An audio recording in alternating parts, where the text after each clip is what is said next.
자, 인사드리겠습니다. 안녕하세요. 예, 반갑습니다. 오늘은 이제 지난 시간에 이어서요, 2010년도 이제 1회 전기기사, 전기설비 기술 기준 해설해 보도록 하겠습니다. 역시 뭘 보고요, 뭘 버려야 될지 한번 보도록 하자고요. 81번, 쇼윈도 내 배선의 사용 전압이 400V 이하에 사용하는 캡타이어 케이블의 단면적은 최소 몇 스퀘어 이하인가? 그러니까 이상인가? 자, 81번이죠. 요거는 이제 제가 그냥 옥내 배선의 이제 종류죠. 굵기를 말한다고 보시면 돼요. 자, 첫 번째가요, 전압이 저압이 되는 순간, 자, 우리 전압이 저압이 되는 순간, 기본적으로, 첫 번째가 2.5 스퀘어 이상의 연동선을 써야 돼요. 기준이에요. 연동선을 쓰는 거고요. 두 번째가, 만약에 출퇴 표시나, 이제, 저도 항상 요거 얘기해요. 전광 표시나 제어 회로용이다 라고 주어지면 요때는 1.5 스퀘어가 됩니다. 1.5 스퀘어 이상의 연동선을 사용해줘라 이거예요. 이게 이제 앞에서 제가 이제 출퇴 표시라는 말을 했는데 요번에 이제 요게 삭제가 되면서요, 기존에 계속 있던 내용이 삭제가 되니까 어쨌든 이제 출퇴 표시라는 말이 삭제가 됐고요. 세 번째가 캡타이어 케이블의 굵기를 물어보면 그냥 0.75 갑시다.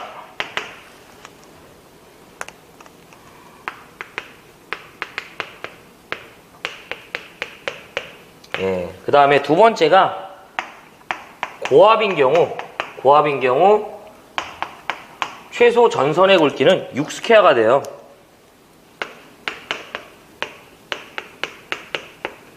그 다음에 두 번째가 고압으로서 그 이동 전선으로 어떤 전선을 사용하냐고 물어봐요. 고압용 캡타이어 케이블을 사용한다고 말씀드렸죠. 요 정도만 정리하시면 돼요. 특고압은 나오질 않아. 이렇게 정리하시면 되겠다. 지금 문제에서는 누굴 물어본 거예요? 캡타이어 케이블 물어본 거죠. 그래서 81번의 정답은 몇 번이냐면 3번이죠.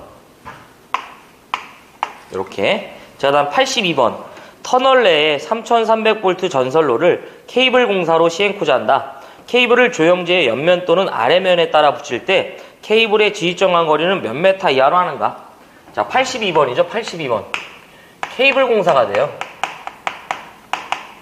요거는 이제 요거 두 가지만 기억하시면 돼. 어떤 식이든 전선을 조형제를 따라 시설한다.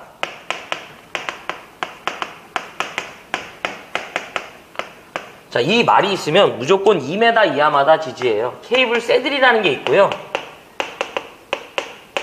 그 다음에 두 번째가 그 전선이 캡타이어 케이블이라면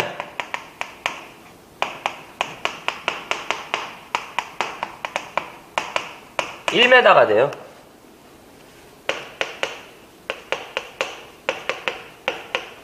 네, 그래서 82번의 정답은 몇 번이냐면 3번이에요. 네, 이렇게. 자, 그 다음에 83번이 되겠습니다. 발전기, 전동기, 조상기, 기타 회전기의 절연 내력 시험 전압은 어느 곳에 가하면 되냐 이런 얘기죠. 네. 자, 그래서 이거는 좀 제가 지워보면서 한번 또 이제 해설해 드릴게요. 절연 내력 시험 전압과 관련된 내용이죠. 빠지지 않고 출제가 돼요. 보통은 지선과 항상 말씀드리잖아요. 그래서 제가 맨날 또 절연 내력이다 뭐 이렇게 얘기를 했는데 빠지지 않으니까 꼭 기억합시다. 자, 83번이죠. 그쵸? 또 절연 내력 시험 전압이 되겠습니다. 자, 어쨌든 몰라도 몇 분간 가한다? 10분간 가하는 거죠. 어디에? 권선과 대지가 되겠습니다.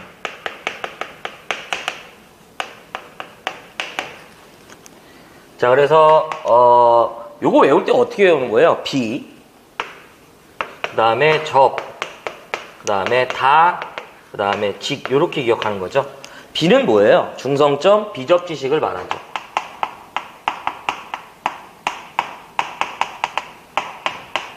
다음에 접은 중성점, 접지식. 다는 중성점, 다중접지식. 직은 중성점, 직접 접지식을 말하죠. 예. 중성점 비접지의 경우 대상의 전압이 7kV 이하가 되면, 예. 중성점 비접지의 경우 대상의 전압이 7kV 이하가 되면 그들의 전압에요. 몇 배다? 1.5배가 되겠죠. 근데 요거 이제 조건이 있어요. 실제로 이렇게 계산한 값이 최저 전압에 미치질 못한다면 그 전압이 얼마가 된다? 500V. 시험 전압은 계산 전압이 아닌 최저 전압이 돼야 된다 이런 얘기고요.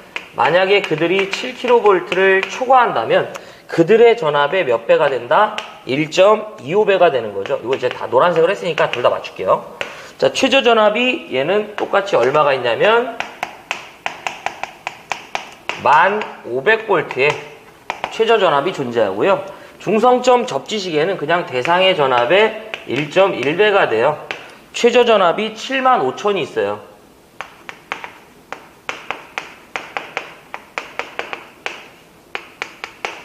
그 다음에 다중접지인데 대상의 전압의 0.92배가 돼요. 뭐 없고요. 그 다음에 직접 접지죠. 170kV 이하가 되면 대상의 전압의 0.72배예요. 뭐 없고요. 170kV를 초과하면 대상의 전압의 0.64배가 돼요. 뭐 없어요. 네. 그 다음에 하나 더. 연료전지나 태양전지와 관련된 얘기 나오면 무조건 이때는 직류 몇 배? 1.5배. 교류는 몇 배가 된다? 1배가 됩니다. 그래서 여기서 다 걸리고요. 지금 문제에서는 시험 전압을 어디에다가 하는가? 권선과 대지 상이란 얘기예요. 상. 그래서 정답은 몇 번이냐면 1번이에요. 1번. 예. 보통 이제 선과 그 케이스 이제 형태가 되는데 어쨌든 상이 됩니다. 상. 자, 그다음 84번.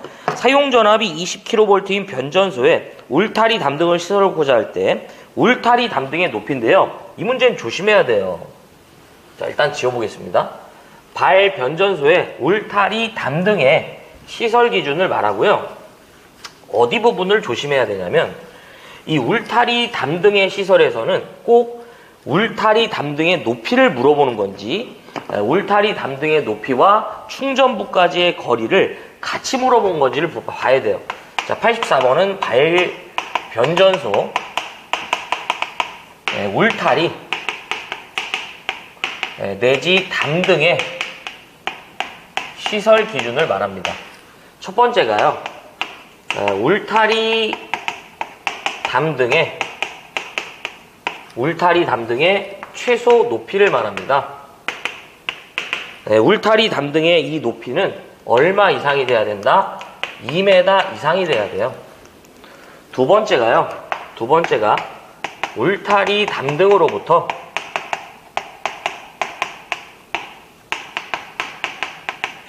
울타리 담등으로부터 지표 하단 사이에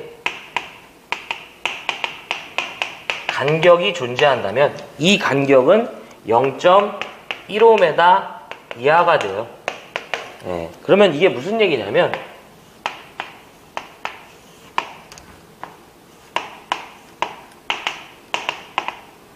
여기 울타리가 있죠.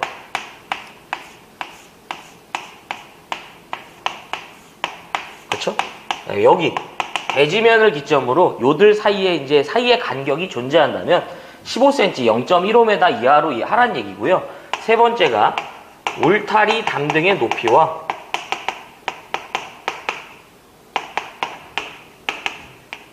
바로 어디다? 충전부까지의 합계 거리를 말하죠. 그래서 첫 번째가 그들의 취급하고자 하는 장비의 전압이 35kV 이하라면 기본적으로 A 플러스 B의 합계값은 5m 이상이 돼야 되고요. 두 번째가 160kV 이하가 되면 A 플러스 B의 합계값은 6m 이상이 나와야 된다, 이런 얘기죠. 그래서 여기서 울타리 담등의 높이를 A라는 수치로 하고요. 충전부까지의 그 거리를 B라 하는 거죠. 결과적으로 이 둘을 더한 값이 5m 이상 나와야 된다. 그래서 대지면을 기점으로 울타리의 높이를 A라고 봤을 때 울타리로부터 그 장비까지 떨어진 거리를 B라고 보시면 돼요. 충전부라는 건 그 전선이 장비와 연결되는 부분을 얘기하는 거기 때문에 감전에 우려가 있는 부분, 자 160kV를 초과하게 되면 우리가 단수 적용해서요. 기본 6에다가 단수 곱하기 0.12 잡아주시면 돼요. 이렇게. 근데 뭘 조심해야 되냐면 이 문제는 단순히 뭐예요? 울타리의 그 높이만을 물어본 문제예요. 충전부까지의 거리까지 합계 거리를 물어본 것은 아니죠. 그렇기 때문에 정답은 2m가 됩니다. 그러니까 많은 사람들이 요거를 3번을 찍는 분들도 꽤 있었죠. 그래서 84번의 정답은 2번이 되겠습니다. 자, 그 다음에 85번입니다. 15만 4,000V 가공전선로를 제1종 특고화 보안공사에 의하여 시설할 때 이제 인장강도 58.84kN 이상의 연선이나 단면적 몇 스퀘어 이상의 연동선을 사용하여야만 하는가라는 거죠. 보안공사와 관련된 내용이네요. 자, 요것도 꼭 정리를 해 주어야만 하는 부분이죠.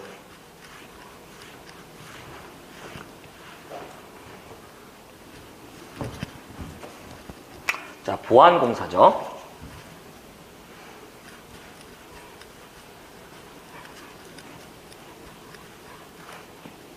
자, 봅시다. 85번이죠. 근데 우리 이제 이 기술 기준에서요. 154 나오면 무조건 150 찍으시면 돼. 154 나오면서 전선의 굵기 물어보면 무조건 150이에요. 자, 갑시다. 일단은 조건이 있고요. 그 다음에 보안공사는 총 5가지 보안공사로 구분해요. 자, 제1종 특고합이 되고 그 다음에 제2종 특고합이 되고요. 그 다음에 제3종 특고합이 되겠습니다. 자, 먼저 이 저고압인데요. 400V 이하의 저압 보안공사 시 전선의 최소 굵기는 4mm 이상의 경동선을 사용해 주고요. 그 다음에 400V를 초과하는 어디다? 고압에 해당한다면 최소 전선의 굵기는 5mm가 되겠습니다. 자, 제1종 특고압 보안공사는 전선로의 전압이 35kV를 초과하면서 몇 차 접근 상태? 2차 접근 상태로 시설되는 경우를 말하고요. 제2종 특고압 보안공사는 기본적으로 전압이 35kV 이하이면서 몇 차 접근 상태로 시설된다?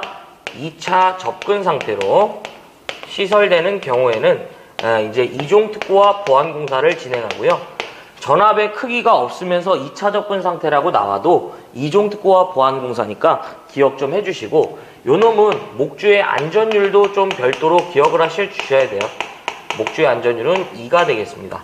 자, 3종 특고압 보안공사인데요. 기본적으로 전압이 35kV 이하인 전선로로서 이번에는 2차 접근 상태가 아니라 몇 차 접근 상태? 1차 접근 상태로 시설되는 경우를 말하고요. 전압이 없는 경우도 있으니까 참고로 기억하시기 바랍니다. 자, 이때 저희가 이제 경관을 또 물어볼 수 있는데, 목주나 A종을 선택한 경우나 B종을 선택한 경우, 마지막 철탑이라는 지짐을 선택하였을 때 그때의 경관도 시험 문제에서 물어볼 수 있다. 자, 지지물로서 제가 목주나 A종 철주 혹여 A종 철근 콘크리트주를 사용하면요, 보안공사 시 경관은 무조건 100m가 됩니다. 다만 제1종 특고압 보안공사는 그들을 설치할 수 없고요. B종 철주, B종 철근 콘크리트주라면 150, 그 다음에 200, 200이 되겠습니다. 경관이니까 이하죠, 다. 자, 철탑은 무조건 400이 되겠고요.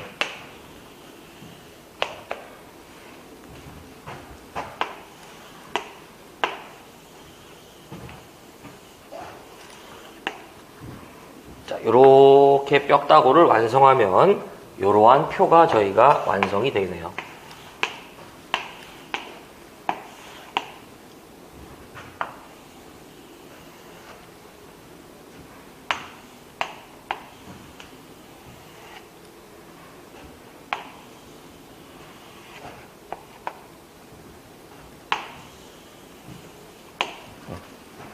자, 그 다음에 여기서 하나 추가적으로 물어보는 게 제1종 특고와 보안공사 시에 전선의 단면적이 있어요.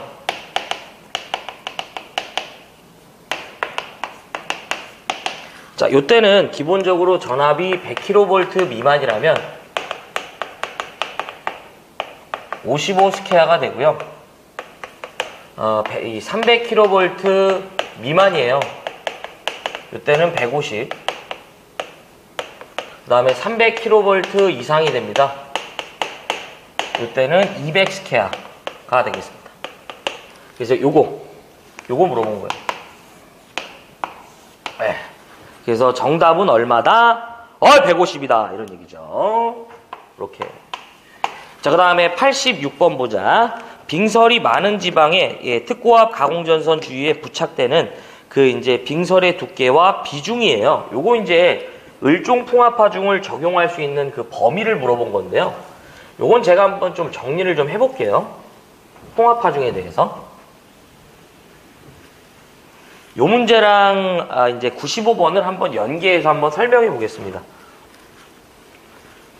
우리가 이제 가공전선로죠. 흔히 말해서 가공전선로를 이제 설계할 때 하중을 고려해야 되는데 바람에 대한 즉 풍압하중을 고려합니다. 그럼 얘네들이 이제 얼마의 그 풍압하중을 고려해야 되는지가 다 정해져 있어요. 자, 86번이랑 그 다음에 95번이네요. 풍압하중과 관련된 문제예요. 이 풍압하중은 크게 이제 세 가지 타입으로 구분합니다. 첫 번째가 무슨 풍압하중이냐면, 자, 다 정리해 볼게요. 갑종 풍압하중이 돼요. 기준 하중이라고 보시면 되겠고요.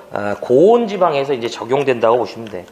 자, 그러면 첫 번째가 제가 이 가공전선로를 예시로 드렸었죠. 우리가 가공전선로라는 건 일단은 지지물이 필요하고 여기에다 완금을 부착한 다음에 애자를 장착하고 전선을 가선한 거죠. 이 자체를 가공전선로라고 하는 거예요. 그러면 첫 번째 우리가 이 지지물을 설계할 때 고려되는 하중이 어떻게 될 것이냐. 자, 첫 번째가 바로 누굴 말한다? 지지물에 대한 갑종 풍압 하중이 됩니다. 그러면 지지물의 종류로요, 제가 목주나 철주, 그 다음에 철근 콘크리트주라는 지지물을 선택을 하면 이때의 풍압 하중은 588 파스칼을 고려합니다. 메다 자승당 588을 고려하고요. 두 번째가 철탑이라는 지지물은 얼마가 고려된다? 이리 오시오 기억해. 1255 파스칼이 되겠습니다. 그래서 여기서 좀 조심하셔야 될 건 철주나 철근 콘크리트주는 종류에 따라 좀 다른데요. 원형을 기준으로 하고요. 그냥 588 가시길 바라고요. 철탑도 1255가 아닌 경우가 있는데 그냥 이걸로 밀어버리세요. 다 못 외워. 그 다음에 두 번째가 뭐냐면 이번에는 누구냐면 바로 전선을 한번 설계해 본다 이거죠. 두 번째가 뭐가 된다? 전선이 되겠습니다. 전선. 자, 전선도 두 가지 타입이에요. 복도체냐 또는 다도체냐 이런 표현이고요. 복도체가 아니면 우리는 몇 도체가 된다? 단도체가 되겠죠. 그래서 한 상해 전선을 또는 기타라고 그래. 한 상해 전선을 두 가닥 이상으로 해서 한 개의 전선을 설치한 효과를 보도록 한 거죠. 자, 그러면 복도체나 다도체인데 복 쭉쭉쭉 기억하셔. 그 다음에 단도체 또는 기타의 전선이래요. 복도체가 아닌 기타의 전선이래. 실내요. 이렇게 기억하고. 세 번째가 뭐가 되냐면 애자장치가 되겠습니다. 자, 바로 요거를 얘기하죠. 요거. 자, 얘는 저희가 1039 파스칼이 되겠습니다. 그 다음에 네 번째 완금 또는 완철이라고 그래요. 자, 이건 이제 요걸 얘기하죠. 철탑은 이제 요거를 저희가 설치하지 않죠. 소방차만 기억하는 거야. 1196 파스칼. 자, 이 상태에서요, 두 번째 풍합하중이 나옵니다. 바로 누구냐면요, 을종 풍합하중이에요. 자, 사실상 이 을종 풍합하중은 누구를 고려한 거냐면 빙설의 하중을 고려했다. 자, 여기서 이 을종 풍합하중은 갑종의 50%를 적용합니다.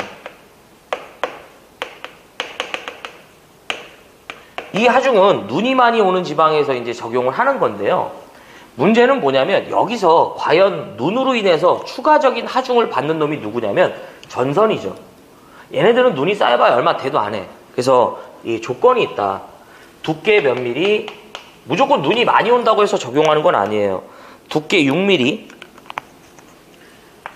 비중 0.9인 빙설이 전선 상하로 이제 부착이 돼서 얼어버리는 경우를 말하죠.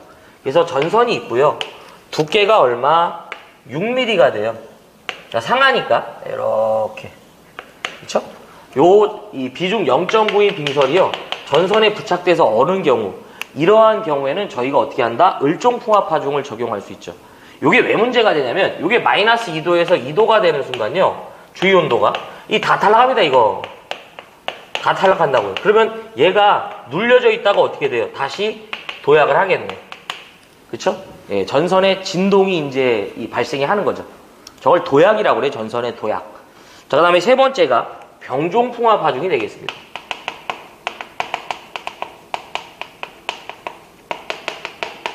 요것도 좀 특이한 조건인데 어쨌든 갑종에 50% 적용한다고 보시면 되고요. 얘는 이제 적용 기준을 좀 많이 물어보는데, 이제 첫 번째가 이제 인가가 많이 연접됐다 또는 뭐 시가지다, 뭐 이런 얘기 들어오고요. 두 번째가 전압은 꼭 기억해야 돼요. 35kV 이하에서 적용할 수 있다라는 거. 자, 그러면 갑시다. 빙설이 많은 지방에 특고압 가공전선 주위에 부착되는 빙설의 두께와 비중이죠. 요거 얘기하는 거예요. 두께 6mm, 비중 0.9인 빙설을 말하죠. 그래서 정답은 몇 번이냐면 1번이에요. 자, 95번 보자.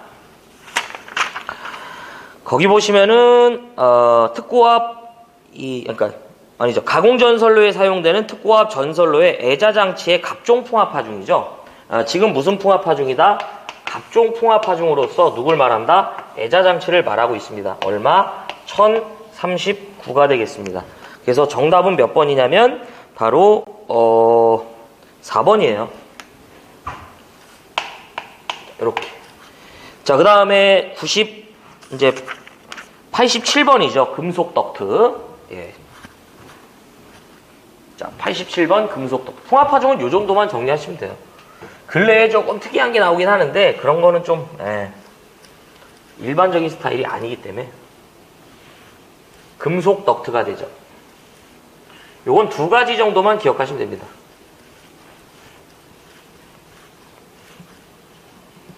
자, 몇 번이냐면 87번이죠.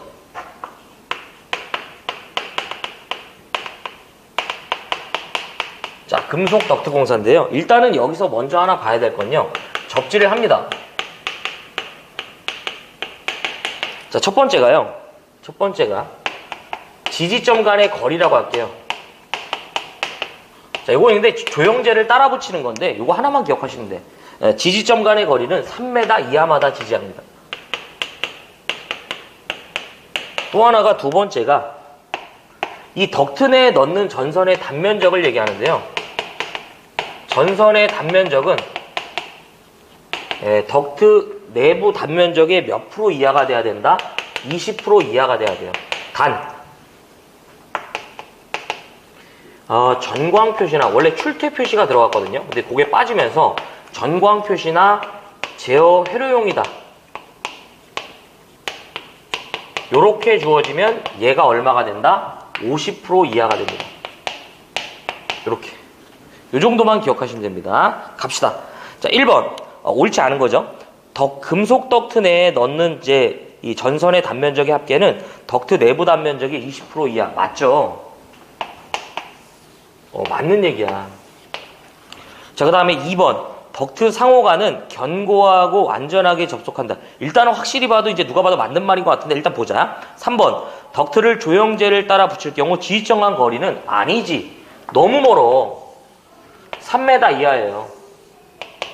그래서 87번의 정답은 몇 번이다? 3번. 마지막 접지한다 맞죠? 이렇게. 자, 그 다음에 이제 88번 보자. 합성 수지관 공사에 대한 설명으로 옳은 거죠. 자, 여기다 좀 해볼까?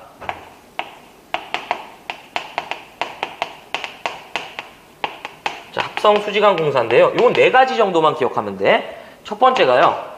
합성 수지관 내에 넣을 수 있는 전선의 단면적은 몇 스퀘어 이하가 돼야 된다? 10스퀘어 이하가 돼요. 요거 이제 이 단선의 경우를 말하고요. 두 번째가 얘는 내부에 접속점을 만들면 안 돼요. 예. 그래서 항상 우리가 전선의 접속은 어디서 하는 거야? 박스에서 해주는 거죠. 그래서 이런 식으로 박스가 있고요. 박스가 있고 관이 이렇게 들어오면 이렇게 관이 분기될 거 아니에요. 그러면 선의 접속은 반드시 어떻게 해야 돼요? 박스 내에서 선을 접속해서 어떻게 해야 된다? 이렇게 해줘야지 여기서 선을 접속해서 이렇게 간다든지 또 이렇게 가는 건 아니라 이런 얘기죠. 예. 자, 그 다음에 세 번째가 여기다 좀 해볼게요. 예, 관과 관, 그 다음에 관과 박스를 삽입 시 그 삽입 깊이를 물어보는데 그 깊이는 그 관 바깥지름에 얼마가 된다? 1.2배가 됩니다. 예, 접착제라는 걸 사용하면 몇 배? 0.8배가 돼요. 예. 자, 그 다음에 네 번째가, 그래서 우리가 합성수지관과 합성수지관을 삽입할 때는 요 커플링이라는 재료를 사용하는데요. 요 재료가 이제 이 삽입되는 깊이를 D라하고, 그러니까 L이죠. 요 지름을 D라 했을 때 이 L은 어떻게 해야 된다? 1.2D 이상 나와야 된다 이런 얘기죠. 본드 접착제 발라주면 0.8배. 자, 그 다음에 네 번째가 관의 지지점 간 거리는 얼마? 1.5m 이하마다 지지해줘요. 이렇게. 그래서 88번 갑시다. 옳은 거죠. 1번 합성수지관 안에는 전선의 접속점은 없어야 합니다. 내부의 접속점 안을 만들면 안 되고요. 2번 5개용 비닐 절연 전선을 사용하면 안 되죠. 옥랩에서는. 3번 기계적인 충격의 우려가 없도록 시설한다. 일단 누가 봐도 맞는 말인 것 같고요. 4번을 보자. 관의 지지정한 거리는 뭐가 된다? 3m가 아니라요. 1.5m 이하마다 지지하는 게 맞기 때문에 정답은 몇 번이냐면 3번으로 저희가 해설할 수 있죠. 이렇게. 자, 그 다음에 89번 가공전선로의 지지물의 시설하는 지선의 시설 기준 중 옳은 거죠. 예, 또 지선이 나왔네요. 이변이 없는 한 계속 말씀드리지만 절연 내력과 더불어서요. 아주 저희 기술 기준에서는 이제 해자 파트죠.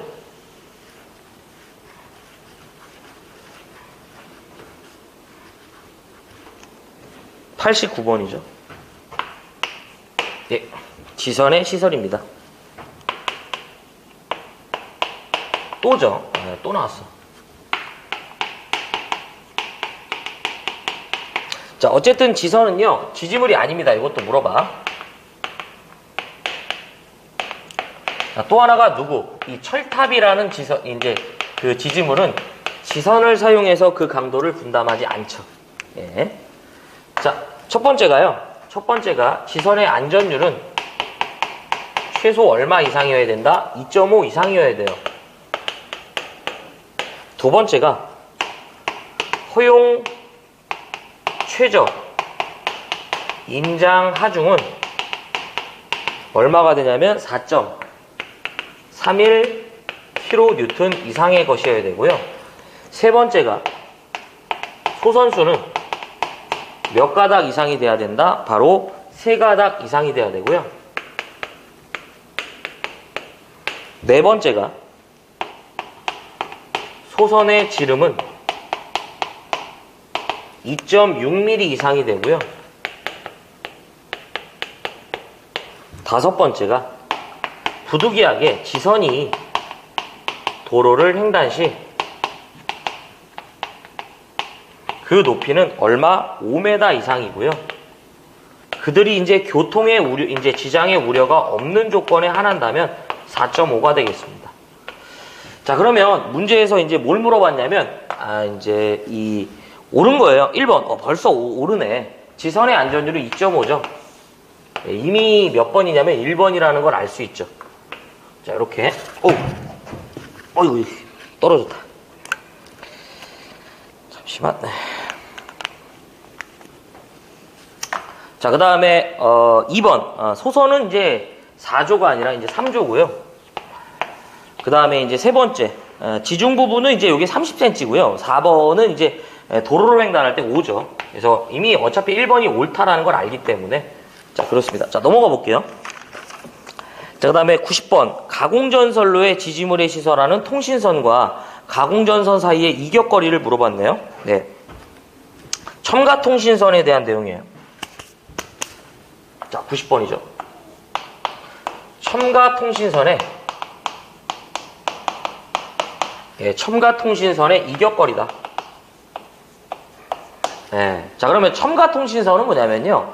전력보완통신선을 기존의 전력선을 지지하는 지지물에다가 업어간 형태를 말합니다. 자, 이건 좀 제가 이렇게 한번 해볼게요. 저압 또는 고압 가공전선과 첨가통신선과의 이격거리예요.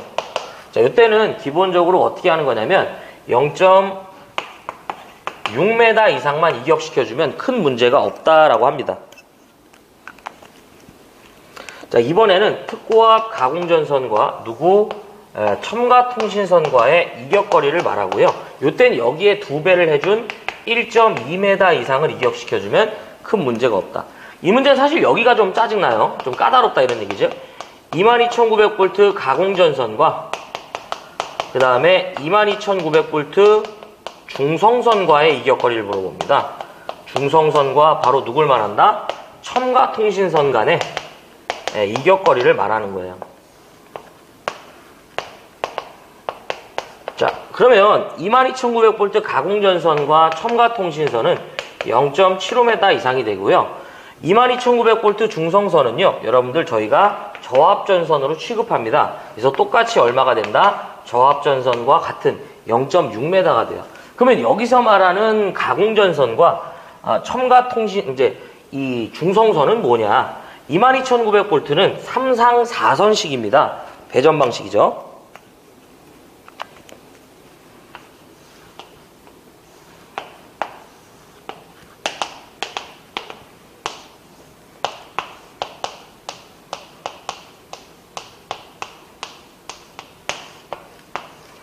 자, 우리 이제 배전선로가 이렇게 있다 이런 얘기죠. 그 다음에 하얀색으로 된 이 이제 기계기구가 있죠. 이게 주상변압기예요. 이 주상변압기를 기점으로요, 가공전선은 위로 지나가는 거고 중성선이 이 아래를 지나갑니다. 왜냐하면 이 주상변압기를 기점으로 위가 22,900V가 되고요, 이 아래 라인이 저압 라인이라고 보시면 돼. 그래서 선은 3개인데 상은 몇 개다? 4개죠. 그쵸? 그래서 3상 4선식이라고 그래. 와이어는 4개다 이런 얘기 이제 표현인데, 이 중성선이요. 중성선이 이 주상변압기 아래를 통해서 지나갑니다. 그래서 얘가 저압 라인에 위치하기 때문에요. 얘는 저압전선으로 저희가 취급을 합니다. 그래서 이렇게 되는 거예요. 그 다음에 조건이 그냥 케이블이라고 나오면 그냥 0.3m 기억하시면 돼요. 이렇게 정리하시고 끝내는 거야. 자, 그러면 문제에서 물어본 건 뭐냐면, 가공전선로의 지지물에 시설하는 통신선, 첨가통신선이죠. 고압 가공전선과의 이격거리예요. 뭐 케이블이라는 얘기 전혀 없기 때문에요. 0.6m가 되겠습니다. 그래서 정답은 몇 번이냐면 4번으로 볼 수 있네요. 센치로 물어봤기 때문에 60cm가 되겠네요. 자, 그 다음에 91번. 세모 좀 쳐주시고요. 쉬운 문제는 아닌데 좀 그래도 몇 개 좀 힌트를 보고 접근하자 이거죠. 자, 좀 지워보자. 이제 이 변압기에 의하여 특고압 전로에 결합되는 고압 전로에 사용하는 전압이 3배 이하인 전압이 가해질 경우 방전하는 피레기를 어느 곳에 설치할 때 방전 장치를 생략할 수 있는가? 자, 우리가 여러분들 거기서 하나 좀 밑줄 좀 쳐주셔야 될 게 뭐냐면, 자, 일단 지워보면서, 요거는 좀 이제 특이한 문제예요. 거기 보시면은 변압기에 여기 밑줄 특고압 전로에 결합되는 고압 전로 91번이죠. 우리 이제 기술 기준에서요, 특고압에서 고압으로 결합된다 이런 얘기 나오면 무조건 누구와 관련된 문제냐면 방전장치 문제예요. 혼촉의 위험을 방지하기 위해서 이제 설치하는 건데, 1차 측이 이게 무슨 얘기냐면 1차 측이 특고압이고요, 2차 측이 고압이다 이런 얘기예요. 여기가 특이고 여기가 고압. 이런 경우에는 이 고압 측에다가 사용전압의 3배 이하의 방전장치를 설치하라고 하는데, 요거는 사실은 이 문제를 물어볼 때요, 이 조건을 물어보는데, 얘를 피레기를 이제 어디에다가 설치하면 생략할 수 있냐 이거예요. 근데 똑같아. 얘는 어디에다 설치하는 거냐면 고압 측에다가 설치하는 거예요. 그래서 거기 보면 이 3번에 고압 전로의 그 모선의 각상인데 방전 장치도 고압 측에 설치하는 겁니다. 네. 그래서 이 방전 장치를 이제 생략할 수 있는 조건을 물어본 건데 흔한 문제는 아니에요. 그래서 91번의 정답은 일단 3번인데, 이런 거는 뭐 제가 이제 그냥 좀 세모를 좀 치고 싶은데, 이 테마는 요 문제 빼고는 그래도 볼만해요. 그래서 우리는 특고압에서 고압으로 결합된다 이런 얘기 나오면 무조건 누구 문제다? 방전장치 문제고요. 사용전압의 몇 배가 된다? 3배가 된다는 거. 어느 전압의 몇 배가 되냐 이렇게도 물어보니까 다 좀 이제 보셔야 돼요. 저는 이제 실무에서 이제 이 부분까지 못 봤는데, 이걸 본다면 22,900을 6,600으로 이제 변성해야 돼요. 우리 이제 실제 실무로 적용해 본다면. 네, 그렇습니다. 자, 그 다음에 92번 보자. 시가지에 시설하는 이제 통신선을 특고압 가공전선의 지지물에 시설코자 할 때 통신선은, 자, 92번이 되는데요. 특고압 첨가 통신선에 굵기가 돼요. 그래서 특고압 가공전선로에다가 통신선을 시설하기 때문에요, 특고압 첨가 통신선이라고 했는데, 전선이 기본적으로 절연전선이라면요 4mm 이상의 경동선을 사용해주면 되고요, 만약에 그냥 경동선이라면 5mm 이상이 되겠습니다. 예, 그래서 지금은 뭘 물어봤냐면 절연전선으로 주어졌죠. 그렇기 때문에 뭐가 된다? 4mm가 되겠습니다. 예. 그래서 정답은 몇 번이냐면 2번이죠. 특고압 첨가통신선은 특절사가 돼요. 그 다음에 경호원 정도 이렇게 기억하시는 것도 방법이야. 외교에서 특사가 파견되면 경호원을 파견한다. 뭐 이렇게 한번 기억하는 것도 방법이죠. 자, 93번. 특고압 가공전선로의 지지물에 사용하는 목주의 풍압하중에 대한 안전율이죠. 요거는 제가 좀 요렇게 좀 설명드릴게요.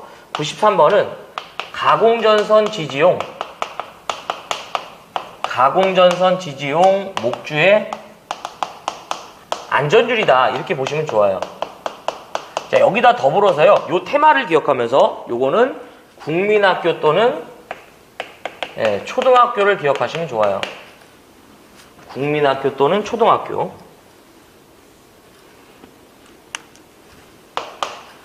첫 번째가요, 자, 요거는 저압이 있고, 그 다음에 고압이 있고, 그 다음에 특고압이 되겠다. 그러니까 이온 애들을 지지할 때 그 풍압하중에 대한 안전율인데요. 자, 저압일 때는 1.2가 되고요, 고압일 때는 1.3, 특고압일 때는 1.5가 되는데, 왜 국민학교 또는 초등학교를 기억하라고 했냐면, 우리가 저학년은 몇 학년? 3학년이 저학년이라고 하잖아요. 그 다음에 이 고학년 몇 학년? 4학년. 우리 초등학교는 특학년이 있잖아. 몇 학년? 6학년이 된다는 거. 이렇게 좀 기억하셨으면 하는 바람이에요. 뭐가 많이 나오고 적게 나오는 게 없어. 그래서 93번은 정답이 이제 특고합이니까 바로 뭐예요? 6학년이 나와야죠. 둘을 더해서. 그래서 몇 번이냐면 이제 2번이죠. 2번. 자, 그 다음에 94번. 일정 용량의 조상기에는 그 내부에 고장이 발생할 경우 자동적으로 전로로부터 차단하는 장치를 하는데 그 용량은 얼마인가? 자, 이것도 좀 지워보자.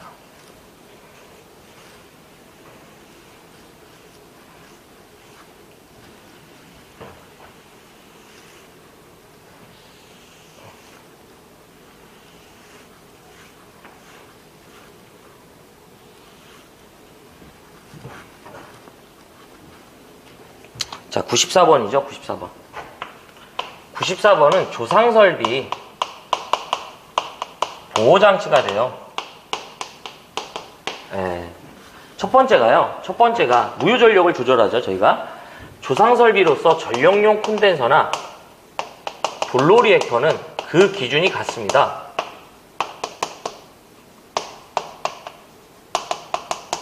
만약에 이들의 용량이 500이죠.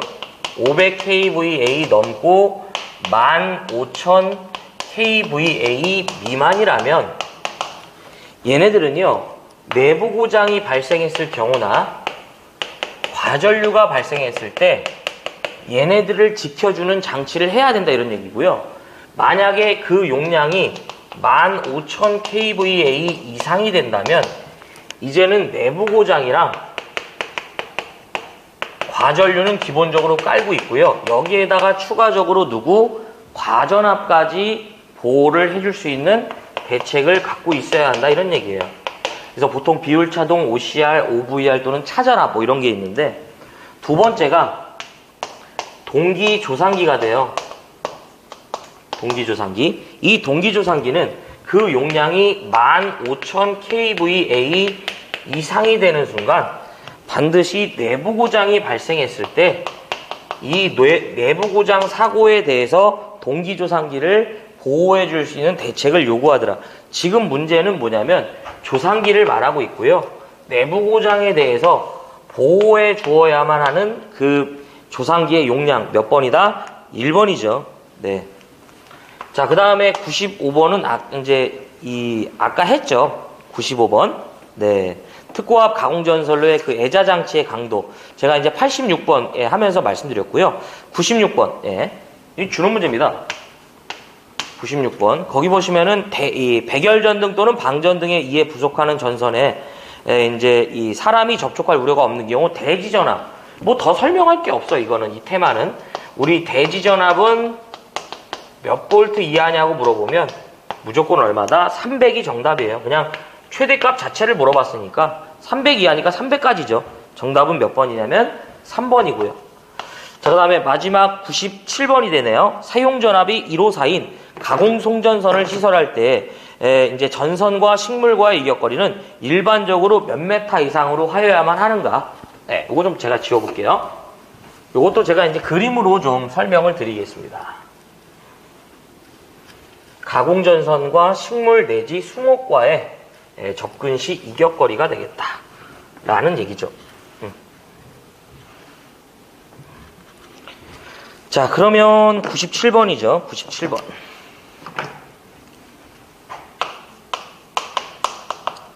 가공전선과 식물 내지 뭐가 된다? 숭옥과의 접근 교차 시 이제 이격거리가 돼요. 자, 그러면 기준을 이제 식물 내지 뭘로 잡을 수 있다? 이제 수목으로 잡을 수 있죠. 자, 식물 수목과 저고압 가공전선이 접근한다 이거예요. 자, 이때는 얼마 이상 이격하냐면 별도의 이격거리가 없어요. 상시 부는 바람에 이들이 접촉되지만 않게끔 설치해주면 돼요. 그 다음에 두 번째가요. 25kV 이하가 돼요. 다중접지를 말하고요.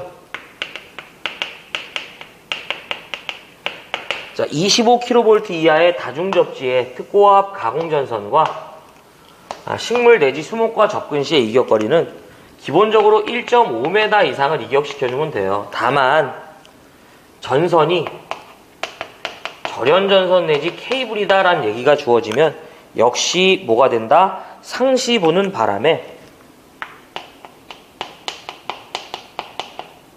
이 상시 부는 바람에요. 접촉되지만 않으면 돼요. 이렇게. 그 다음에 이번에는 60kV가 돼요. 60kV 이하의 특고압 가공전선과 식물 수목과의 이격거리는 기본적으로 2m 이상을 이격시켜주면 됩니다.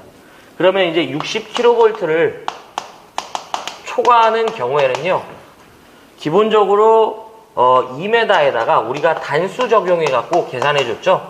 0.12m 잡아주시면 돼요. 그러면 지금 이 문제는 전압이 154예요. 60kV를 초과하죠. 그쵸? 그러면 단수를 계산해야 되는데 우리가 흔히 단수는 어떤 식으로 계산을 했냐면 초과하는 전압을 기준 전압으로 빼주는 거예요. 기준이 이거잖아. 요걸 뭘로 나눈다? 10으로 나눠주는 거지. 이렇게 하면 몇 단이 나오냐면 9.4단인가 이렇게 나오는데 9.4단이 나오는데요. 무조건 얘는 절상이 돼서 몇 단? 10단이 되는 거예요. 소수점이 발생하면 무조건 올려라 이거죠. 그럼 기본 2에다가요. 10 곱하기 어떻게 한다? 0.12 잡아주시면 돼요. 그러면은 얼마가 나오냐면 3.2m가 나오죠. 이게 이제 1.2가 되니까. 그래서 얼마가 되냐면 이 3.2m. 정답은 몇 번이냐면 2번이 되겠죠. 이렇게 저희가 이제 풀이를 할 수 있습니다. 자, 그래서 여기까지가 2010년도 1회 전기기사 전기설비 기술기준에 관련된 문제였고요. 무엇을 보고 무엇을 버릴지를 한번 결정해 보도록 하겠습니다. 이거 벌써 다 썼네. 자, 그러면 이제 81번 캡타이어 케이블 회하죠. 굵기. 자, 그 다음 82번 케이블 공사와 관련된 내용도 정리해드렸고요. 83번 또 절연 내력이죠. 무조건 봐야지. 자, 그 다음에 84번 발 변전소 울타리 담 등의 시설 기준 해야 합니다. 그 다음에 85번 이제 보안 공사와 관련된 내용 반드시 해야 되고요. 그 다음에 86번, 95번 요거는 이제 풍압하중에 대한 내용이죠. 역시 해주셔야 돼요. 그 다음에 이제 7번이죠. 금속 덕트 정리해드린 세 가지 내용, 이제 두 가지죠. 뭐 접지 빼고 꼭 기억해 주시고요. 합성 수지관도 네 가지 정리해드린 거 꼭 기억해 주고, 89번 지선 말할 것도 없이 무조건 해야 되고, 90번 첨가 통신선의 이격거리 합시다. 자, 91번 뭐 이렇게 나오면 제가 할 말 없습니다. 92번 특고압 첨가 통신선의 굵기 해야죠. 93번 이제 가공전선 지지용 목줄 안전율 합시다. 초등학교 또는 국민학교 기억하고요. 94번 조상기에 대한 즉 조상설비 보호장치 하자고요. 95번 통합하중 해야죠. 96번 대지전압 주는 문제고요. 97번 가공전선과 식물 내지 수목과의 접근 시격거리죠. 이렇게 좀 정리 부탁드리겠습니다. 그래서 여기까지가 2010년도 1회 전기기사 전기설비 기술기준에 관한 해설이었고요. 시청해 주셔서 고맙고 저는 다음 회차 때 이어서 뵙도록 하겠습니다. 자, 물러가 보겠습니다.